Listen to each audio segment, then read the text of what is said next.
that was fighting for gay rights, and people were killed.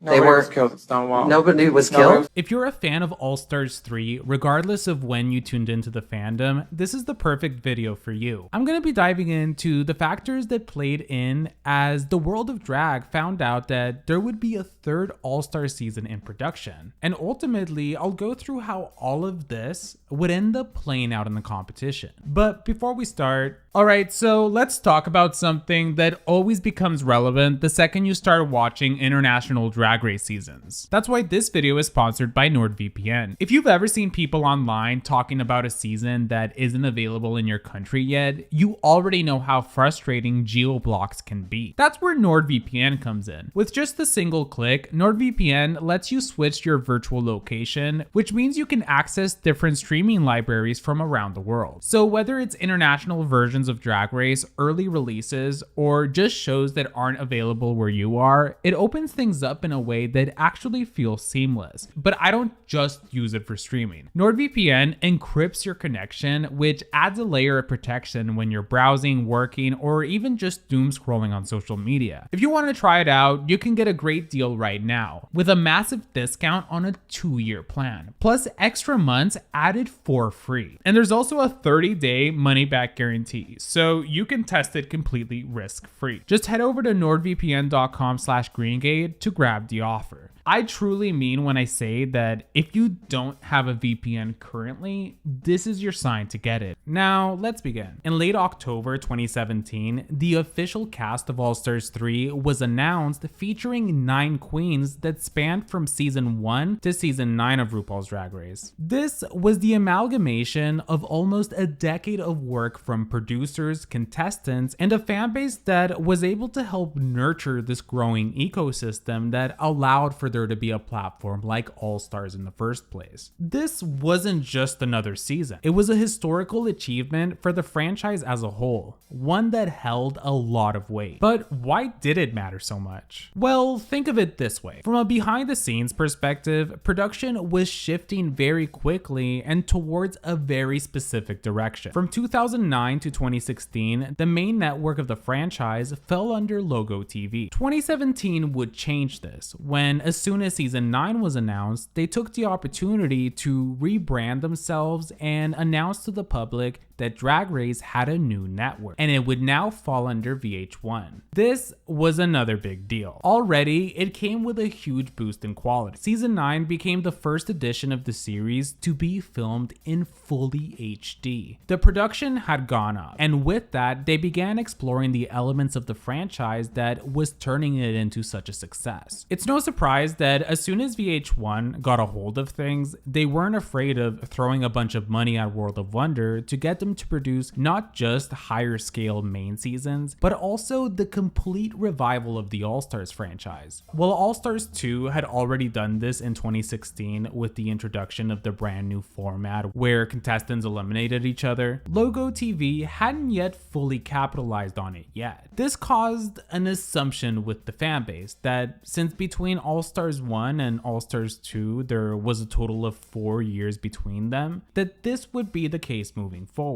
Especially since already from a filming perspective, All Stars 2 had been filmed in the summer of 2015, and we were now approaching 2 years since it was originally produced. That being said, as soon as VH1 got into power and they saw how much of a monumental hit All Stars 2 had become, not just with the fan base, but at a mainstream level too, there was clearly a significant demand for more editions to be made. So, off the bat, VH1 ordered not just for World of Wonder to start working on season 10, but also All Stars 3. Now, this is where we're gonna get into more of speculation territory. And here's the quote-unquote tea. It seems that right when they gave the green light to World of Wonder to go ahead with All Stars 3, that they had also planned ahead and knew that the following year they would be doing All Stars 4. Now, the reason that I say this is because I remember a lot of people really wanted Shea Coulee to be on All Stars 3 because season 9 had just ended,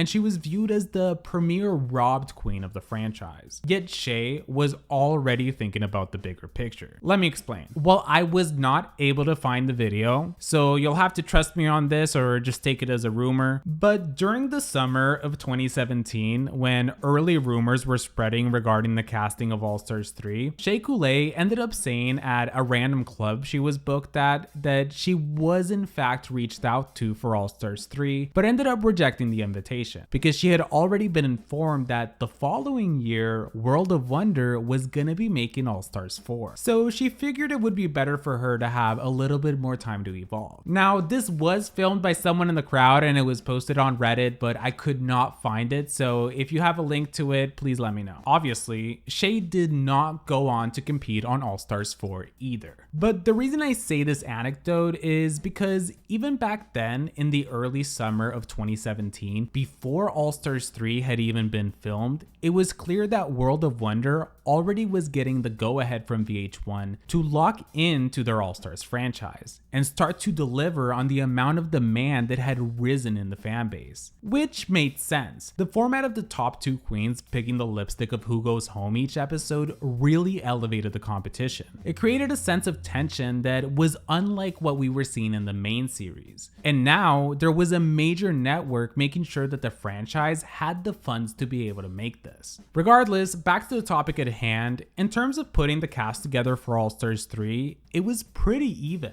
Obviously, the biggest ticket was Trixie Mattel due to how immensely popular she had become, but just because she had achieved so much outside of the franchise didn't mean that she would have an easy path to the crown. It just meant that all eyes were on her. Other really hyped up picks were, of course, some of the other fan favorites such as Thorgy Thor, Ben de la Creme, and Shangela, all of whom had done well on their original seasons, and it made sense that they had returned to compete again. One interesting choice was to include both Kennedy Davenport and Chi Chi DeVayne. Both of them had pretty similar trajectories. They placed fourth on each of their respective original seasons, were known as lip sync assassins, and leaned more towards a country queen type of personality. Before the cast was even announced, there was some minor speculation that because of these similarities, they would most likely never be put in the same All-Star season together. But obviously, that ended up being wrong. Especially since even coming into All Stars 3, each of them had very different goals on what they wanted to prove this time around. Kennedy had already shown a pretty high caliber of drag on season 7, along with being well-rounded in challenges, yet she never got approval from the general fan base. They oftentimes didn't acknowledge her or give her the praise that she deserved. So one of her goals with All Stars 3 was to change the way the fans perceived her, so that they no longer viewed her as just some filler queen. In the case of Chi Chi DeVayne, she was already loved by the general fan base. Her goal was to showcase a much more elevated drag package, since when she competed on season 8, she didn't have the proper resources. But now that she was a Ru girl, it would mean she'd theoretically be one of the biggest contenders. In the cases of Morgan McMichaels, Milk, and Aja, they were essentially the wild cards of the cast. Up until this point, the queens being cast for All Stars tended to be those that had done really well and made it far. For these three, they were all 9th place on their original seasons. Neither of them had done a very good job in terms of challenges, so this was an opportunity for them to rise to the occasion and be a better competitor this time around. Last but not least is, of course, the stunt casting of Bibi Zahara Benet. When it comes to the concept of having a surprise queen enter the ringer, it seems that it was always going to be something World of Wonder was going to do, regardless of whether or not Bibi agreed to compete as the first winner to return to All Stars. The reason I say this is because we'd come to find out later on that originally Manila Luzon and Latrice Royale, who went on to compete on All Stars 4, were actually invited to compete on All Stars 3, but ultimately Latrice ended up turning down the invitation. This was also stunt casting because both of them had already competed on All Stars 1. Regardless, given that they rejected the invitation, World of Wonder went with their next idea, which was of course Bibi Zahara Benet, the winner of season 1. And it worked. The addition of Bibi added another layer to the competition that we hadn't ever seen play out before. While sure, most of us knew that she wouldn't be winning a second crown,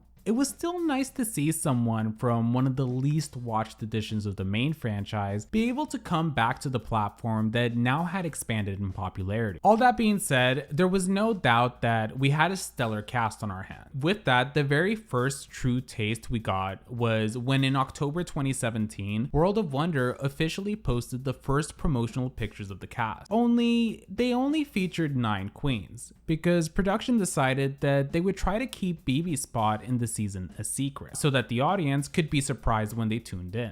In retrospect, this was sort of a useless thing to do, because on one hand, most people online knew that BB was the secret 10th queen. Yet even if you didn't know, it was just odd to have the promo period of the season only feature 9 queens when you knew there was a 10th. Especially since it was a gag that the audience finds out about in the first 10 minutes of the premiere episode. Regardless, this resulted in BB being excluded from all of the press tour that the cast did in the weeks leading up to the premiere for All Stars 3. This included several interviews with major media outlets, red carpet events, etc. Aside from that though, the promo rollout was actually very exciting, and it included an extra episode with bonus footage where World of Wonder sent a couple people with cameras to the hometowns of each queen in the cast and showed how they were preparing for All Stars, something that they would never end up doing again. And finally, on January 25th, 2018, Episode 1 was released. Off the bat, Morgan McMichaels asserts herself as a cutthroat competitor that isn't afraid to be upfront about the fact that she's gonna be playing a shady game, flaunting about how if she happens to be in the top, she will be getting rid of whichever queen in the bottom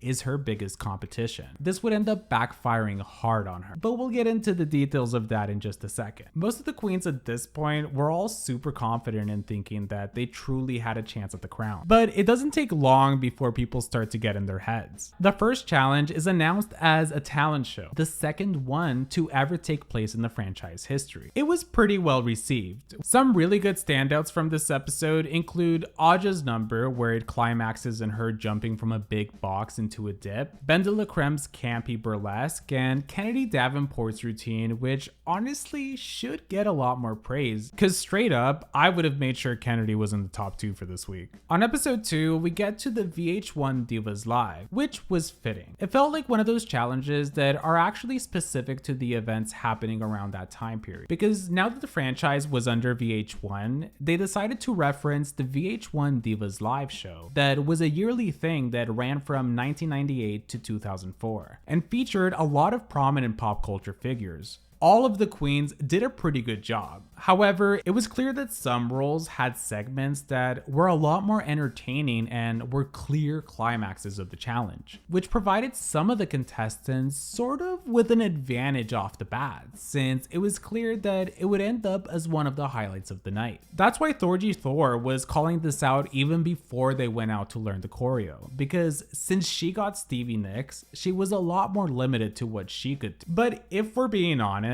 it was never a character issue. It had more to do with the writing. If we look at some of the more successful musicals from the series, it's often the ones that allowed for almost every role to have a proper shining time in the spotlight, which made it a lot harder for there to be 1 or 2 runaway hits that tended to result in some amazing overall musicals to be remembered. This episode also introduces the concept of a redemption runway, where queens got to choose a look from their original season that they didn't like and reinvent it as something much better. After seeing what all the queens brought, not everyone understood the assignment. By the time we get to the end, Shangela ends up winning the top 2 lip sync against Ben de la Creme and chooses to eliminate Thorgy Thor. On episode 3, we get to the Bachelor Challenge. At this point, Ben de la Creme gained a presence as the early frontrunners. But after this week, the scoreboard would start to drastically change. Kennedy Davenport not only redeems herself from last week, but she does something that a lot of queens can't do, and it's to have a presence as a comedic character and be able to both read the room and understand what the host,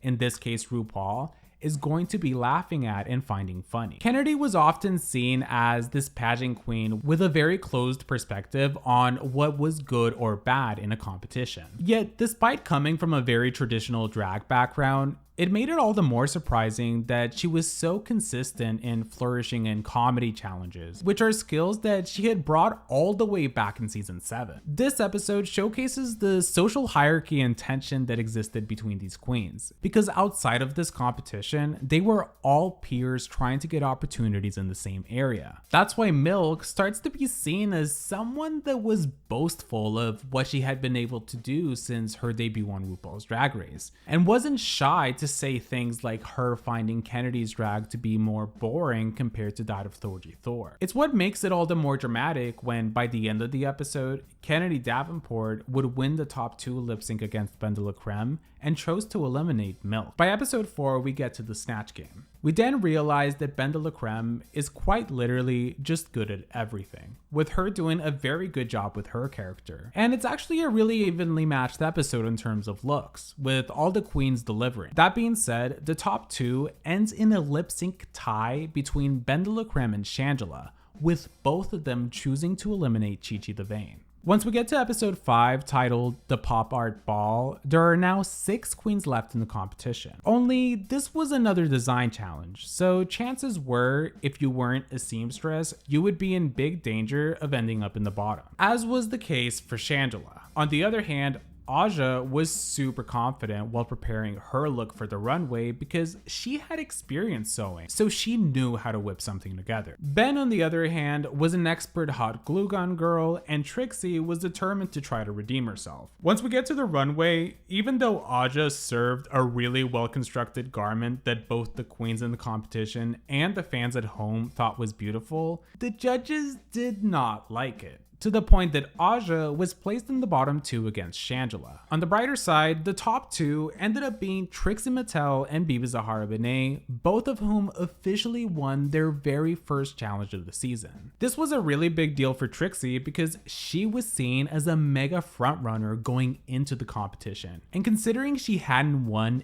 any of the first 4 episodes, for her to get it on episode 5 was better late than never. However, she would still end up getting upstaged by Bibi, who embodied the Diana Ross song and ultimately won the lip sync. Now, the decision of Bibi choosing to eliminate Aja was controversial, since Aja had helped Bibi make her challenge-winning outfit. It's one of those things where, unfortunately, you have to remind yourself that this is a competition. And despite Shangela having done worse than Aja in the challenge, Bibi focused on the overall track record and still went ahead with kicking out Aja. This leads us to episode 6, the Revenge of the Queens episode, where the challenge was that the 5 competing queens would have to go up against the 5 eliminated queens in a girl group battle, with each of them performing their own verses. Something that people often forget, or I guess is not as referenced, is the beginning of the episode where all of the eliminated queens go to confront the person who eliminated them while in the workroom. It resulted in multiple arguments, one of which was Morgan McMichaels, who absolutely destroyed Ben de la Creme by calling her out for eliminating Morgan, even though Ben said she would go based on judges' critiques. And if that was the case, then Chi Chi should have gone home. It would end up making Ben get in her head, and may have been one of the seeds for her ultimately deciding to eliminate herself altogether. Regardless, this episode is weird because while it does end with Ben de la Creme choosing to bring back Morgan McMichaels, it also has the plot twist of Ben de la Creme choosing to eliminate herself, quitting the competition after being the front runner by a landslide with a total of 5 challenge wins. It was clear that this decision was out of emotion. At the same time, analyzing the episode beyond just her decision to leave, the All-Stars 3 Revenge of the Queens episode was overall very underwhelming. We spent all this time with the Handmaid's Tale storyline that would hype us all up into wondering what the eliminated queens were going to do when they return. But then, once the episode gets here, all tension is lost once RuPaul announces that the winning group was the still competing queens, meaning the eliminated queens had lost the challenge. If we ignore the fact that objectively the current competing queens' performance was better, imagine how much more compelling things would have turned out if the eliminated queens group won instead. And we got to get a top 2 from that group, probably Aja versus Storgy, and then we got to see one of them decide who went home. It would have brought more meaning to it being a Revenge of the Queens episode, and it would have stopped Ben de la Creme from having the ultimate mental breakdown over the fact that even though her group had won the challenge, one of them would still have to go home. By episode 7, Ben is now out of the competition, and Morgan now forms part of the group. While it was nice to see Morgan be able to showcase herself at least for one more week, it was sort of pointless. I mean, there was literally no way that she had a chance at getting the crown, so her presence just came across as charity rather than seeing an actual competitor. It also added yet another layer to the contradiction of Ben's entire moral criteria, because instead of bringing back the person that had just been eliminated and had at least one challenge win under her belt, which was Aja, she chose the person that went home first and had the least amount of likelihood to succeed in the rest of the competition. Yet it wasn't all bad. What Ben's exit did was offer hope to the rest of the contestants. She was miles ahead of everyone, so all of a sudden, queens like Shangela and Trixie had a real chance at catching up and getting the crown. This takes us to episode 8, the finale. The Kitty Girl music video is one of the best songs the series was able to produce, and almost everyone did a terrific job. That's when the twist is revealed of the jury of queens, where all of the eliminated queens are responsible for voting in who they think should be the queens that make it into the top 2. After everyone puts in their votes, the most questionable one being Ben, who even though she was always preaching about fairness, decides to vote for Kennedy, who had the worst track record of the 4, and BB, who literally already has a crown, as opposed to Trixie and Shangela, who each had done the best out of all 4 contestants. Anyway, I'm just mentioning that because I've always found it funny how contradictory Ben's actions were this season compared to the moral guidelines that she was supposed to be following. After all of this, the gag happens when Shangela does not make it to the top 2, and instead it's Trixie Mattel and Kennedy Davenport who the group has deemed to be the most deserving of lip-syncing for the crown. Regardless, Ru announces the winner, and Trixie Mattel officially becomes the next inductee into the Hall of Fame, having won the title of All Stars 3. The fan reaction to this was very negative, because it was quite the rocky road. For a competition that oftentimes rewarded consistency, not only did Ben de la Creme, who was truly the clear winner of the season, decide to eliminate herself, but then the next best choice, which was Shangela, didn't even get to have a chance to lip sync for the title. This left Trixie Mattel as a sort of mediocre winner, who despite having a huge fan base, wasn't able to live up to the hype through most of the challenges. All of that being said, in the long run, it ended up benefiting Trixie. People would soon forget about the details behind All Stars 3, and all they remember is that Trixie was a winner. And for the next decade, she'd continue slaying the game, being super commercially successful and taking that crown to lengths that it had never been seen before. It's odd because yeah, on paper, Trixie didn't do the best, but looking at the big picture, it would be hard not to see Trixie and think of her as a winner. So it's nice that she does have a crown. That being said, what did you think about All Stars 3? Were you there when it was airing, or did you have to watch it back in recent? Let me know in the comments, and make sure to give this video a like and subscribe to the channel if you haven't already. I'll see you guys next time. To try it out, you can get a great deal right now with a massive discount on a 2-year plan, plus extra months added for free. And there's also a 30-day money-back guarantee, so you can test it completely risk-free. Just head over to nordvpn.com/GreenGay to grab the offer. I truly mean when I say that if you don't have a VPN currently, this is your sign to get it.